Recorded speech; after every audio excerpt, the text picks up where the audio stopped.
Hello, respective viewers. It's George from Ireland. Welcome to my channel once again. So, in this, I'm discussing the story that Russia is planning to invade Belarus. So, remember, Belarus is a former Soviet republic. It borders Russia and Ukraine.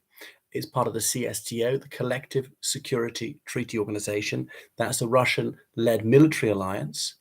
And there have been Russian military bases there since Belarusian independence in 1991. And indeed, even Russian nuclear weapons are stationed there. And Russian forces based in Belarus attacked into Ukraine February last year. And they can come through there even now. So Belarus is a dictatorship run by Alexander Lukashenko, who's really like the last Soviet, who's being kept in power by brutality and obviously by Russian economic support. So in 1999, President Lukashenko and the late Russian President Yeltsin, they signed an agreement saying that Belarus would eventually fuse with Russia once again, and it still hasn't happened. And there was frustration between Putin and Lukashenko, despite them being of the same worldview about how this union state was going to be created. But anyway, remember on day 3 of Russia's illegal war of unprovoked aggression against Ukraine, there was a statement published on numerous Russian media websites saying, that's it, we've done it, we've achieved the complete reunification of Russia, Ukraine, and Belarus. But that was taken down within hours because it was so ludicrous as Russia's performing so badly. But anyway, something was leaked a few days ago and published in a number of Western media outlets and indeed the Kiev Independent, an English language newspaper in Ukraine. So a 17-page document, which is supposedly Russia's plan to take over Belarus and incorporate it into the Russian Federation.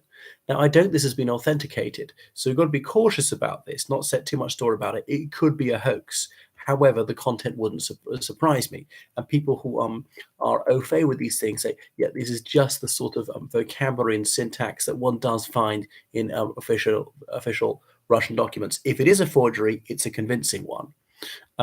Anyway, and it wouldn't be surprising because it is Russia's stated policy to fully integrate Belarus, and the Belarusian government formally agreed to that 24 years ago. So Belarus has got its own Belarusian ruble, that'll be scrapped. They'll simply use the Russian ruble, which is actually widely in circulation in Belarus anyway. And the tax system will be integrated. And over the past few years, they've already agreed to integrate on some issues. So they would just harmonize everything. The Belarusian army would start to obey Russian army regulations, where they're largely the same anyway. They both grew out of the Soviet army. And all military production in Belarus would then move to Russia, so Belarus couldn't arm itself.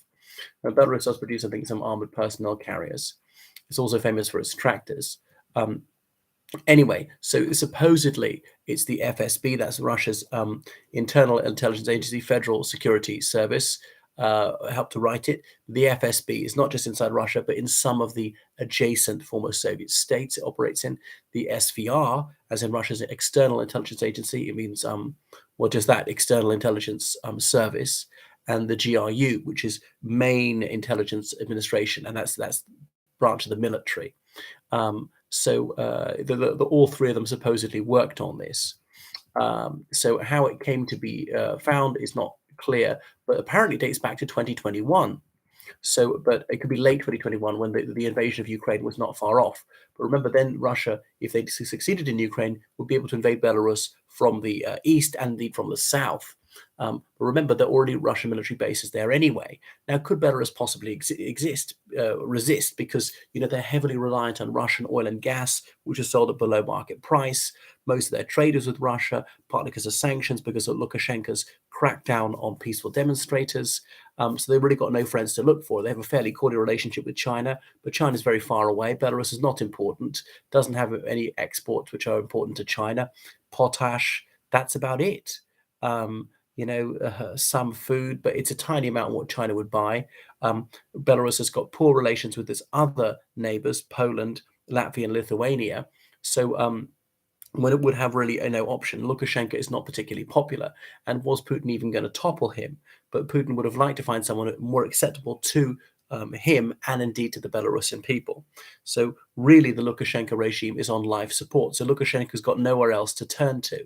And is Lukashenko's arm being twisted that the Belarusian troops actually have to attack into Ukraine? But the rumors they'd mutiny if they were ordered to do so. I mean, not quite clear. I mean, it's so oppressive, the Belarusian regime, that its secret police is still called the KGB. It still uses the Soviet era name.